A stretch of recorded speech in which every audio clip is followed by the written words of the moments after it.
জোড়ায় বন্ধন আছে, তাহলে তো ওই জাতীয় স্মৃতিসৌধ একা থাকতে পারে না।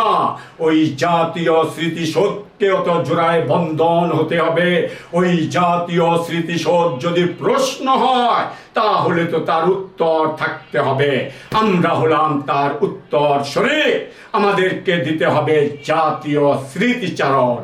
জাতীয় স্মৃতিচারণ দিতে হবে বঙ্গবন্ধুর অহংকার, জাতির জনক বঙ্গবন্ধুর আদরের দুলারি, জাতির মাননীয় প্রধানমন্ত্রী জননেত্রী শেখ হাসিনা এবং শেখ রেহানা কিভাবে আমাদেরকে জাতীয় স্মৃতিচারণ গড়ে দিয়ে ওই জাতীয় স্মৃতিসৌধকে জোড়ায় বন্ধন করাবেন এবং জাতির জনক বঙ্গবন্ধুর ঋণ প্রতিদান দিবেন। বঙ্গবন্ধু জাতির কাছে ঋণী। শেখ হাসিনা শেখ রেহানা ঋণ খেলাপের মেয়ে। আমি এখন কোরআন শরীফের কথা বলবো। কোরআন এবং শরীফ দুইটা শব্দ। কোরআন অর্থ আল্লাহর, শরীফ অর্থ বাণী, আল্লাহর বাণী।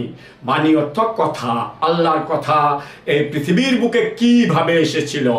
সর্বপ্রথম মহান আল্লাহ পাক রব্বুল আলামিন চতুর্থ আসমানে এসে জিবরাইল আলাইহিস সালামকে বললেন, জিবরাইল পৃথিবীর বুকে জমিনে যাও। জমিনে গিয়ে আমার বন্ধু, আমার দোস্ত প্রেরিত হযরত মুহাম্মদ সাল্লাল্লাহু আলাইহি সাল্লামকে গিয়ে বলো আমি এই কথাটা বলেছি। মহান আল্লাহ পাক রব্বুল আলামিন বললেন, বিসমিল্লাহির রহমানির রহিম, কলেমা তৈয়ব লা ইলাহা ইল্লাল্লাহু মুহাম্মাদুর রাসূল। সর্বপ্রথম মহান আল্লাহ পাক রব্বুল আলামিনের দেওয়া কলেমা তৈয়ব নিয়ে জিবরাইল আলাইহিস সালাম পৃথিবীর বুকে জমিনে এসে হুজুর পাক সাল্লাল্লাহু আলাইহি সাল্লামকে বললেন, হুজুর পাক সাল্লাল্লাহু আলাইহি সাল্লাম, মহান আল্লাহ পাক রব্বুল আলামিন আপনাকে এই কথাটা বলেছেন। বিসমিল্লাহির রহমানির রহিম, কলেমা তৈয়ব লা ইলাহা ইল্লাল্লাহু মুহাম্মাদুর রাসূল। সর্বপ্রথম মহান আল্লাহ পাক রব্বুল আলামিনের দেওয়া কলেমা তৈয়ব নিয়ে জিবরাইল আলাইহিস সালাম পৃথিবীর বুকে জমিনে এসে হুজুর পাক সাল্লাল্লাহু আলাইহি সাল্লামকে মহান আল্লাহ পাক রব্বুল আলামিনের দেওয়া কলেমা তৈয়ব দিয়ে গেলেন জিবরাইল আলাইহিস সালাম। দ্বিতীয়বার আবার মহান আল্লাহ পাক রব্বুল আলামিন চতুর্থ আসমানে এসে জিবরাইল আলাইহিস সালামকে বললেন, জিবরাইল পৃথিবীর বুকে জমিনে যাও। জমিনে গিয়ে আমার বন্ধু, আমার দোস্ত প্রেরিত হযরত মুহাম্মদ সাল্লাল্লাহু আলাইহি সাল্লামকে গিয়ে বলো আমি এই কথাটা বলেছি। মহান আল্লাহ পাক রব্বুল আলামিন বললেন, বিসমিল্লাহির রহমানির রহিম, কলেমা শাহাদাত আশহাদু আল্লা ইলাহা ইল্লাল্লাহু ওয়াহদাহু লা শারীকা লাহু ওয়া আশহাদু আন্না মুহাম্মাদুর আবদুহু ওয়া রাসূল। দ্বিতীয়বার মহান আল্লাহ পাক রব্বুল আলামিনের দেওয়া কলেমা শাহাদাত নিয়ে জিবরাইল আলাইহিস সালাম পৃথিবীর বুকে জমিনে এসে হুজুর পাক সাল্লাল্লাহু আলাইহি সাল্লামকে বললেন, হুজুর পাক সাল্লাল্লাহু আলাইহি সাল্লাম, মহান আল্লাহ পাক রব্বুল আলামিন আপনাকে এই কথাটা বলেছেন। বিসমিল্লাহির রহমানির রহিম, কলেমা শাহাদাত আশহাদু আল্লা ইলাহা ইল্লাল্লাহু ওয়াহদাহু লা শারীকা লাহু ওয়া আশহাদু আন্না মুহাম্মাদুর আবদুহু ওয়া রাসূল। দ্বিতীয়বার মহান আল্লাহ পাক রব্বুল আলামিনের দেওয়া কলেমা শাহাদাত নিয়ে জিবরাইল আলাইহিস সালাম পৃথিবীর বুকে জমিনে এসে হুজুর পাক সাল্লাল্লাহু আলাইহি সাল্লামকে মহান আল্লাহ পাক রব্বুল আলামিনের দেওয়া কলেমা শাহাদাত দিয়ে গেলেন জিবরাইল আলাইহিস সালাম।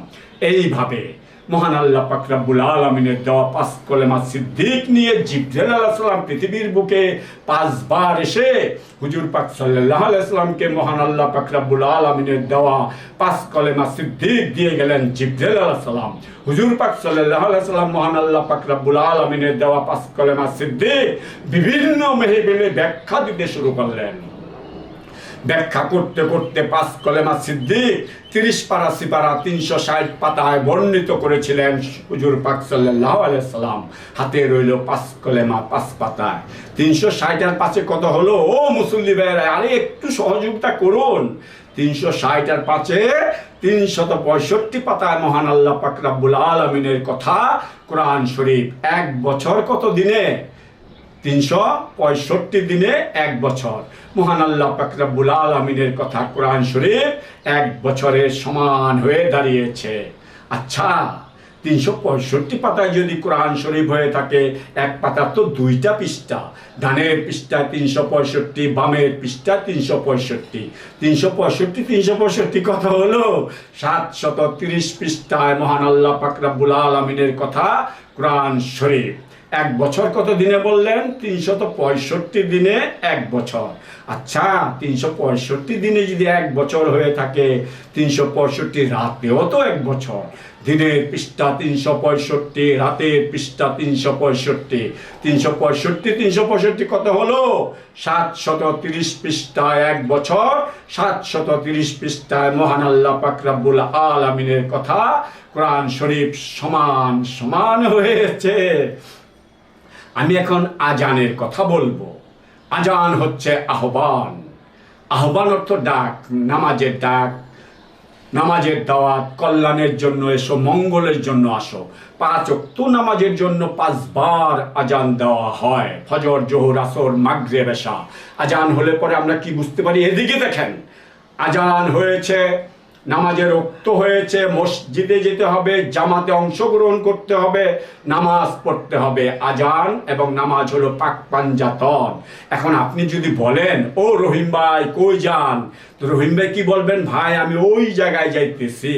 আজান কিভাবে হয়েছিল? আল্লাহু আকবার বলে আজান হয়েছে, অর্থাৎ আল্লাহকে ডাকা হয়েছে। রহিম ভাইতে বললেন আমি ওই জায়গায় যাইতেছি।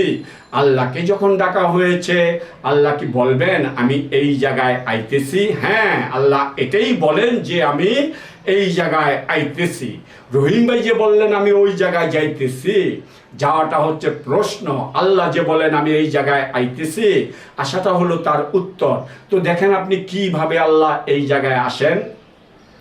আপনি যখন সজোরে আল্লাহু আকবার বলে চিৎকার করে উঠলেন, আপনার এই আল্লাহু আকবারের যে ধ্বনি, আওয়াজ আকাশের দিকে ভাসতে ভাসতে যেতে থাকে। যখন আপনার আল্লাহু আকবারের ধ্বনিটি মহান আল্লাহ পাক রব্বুল আলামিনের কানে গিয়ে পৌঁছায়, তখন মহান আল্লাহ পাক রব্বুল আলামিন দ্রুত গতিতে দৌড়াইয়া নিচের দিকে নেমে আসেন এবং চতুর্থ আসমানে এসে আল্লাহ পাক আল্লাহু আকবারের ধ্বনিটি সাদরে গ্রহণ করে নেন। সাদরের অর্থ বুঝেন আপনারা? ও মুসল্লি ভাইয়েরা, সাদর কাকে বলে? সাদরের অর্থ বুঝেন? সাদরের অর্থ বুঝতে হলে ছোট একটা উদাহরণ দিতে হবে।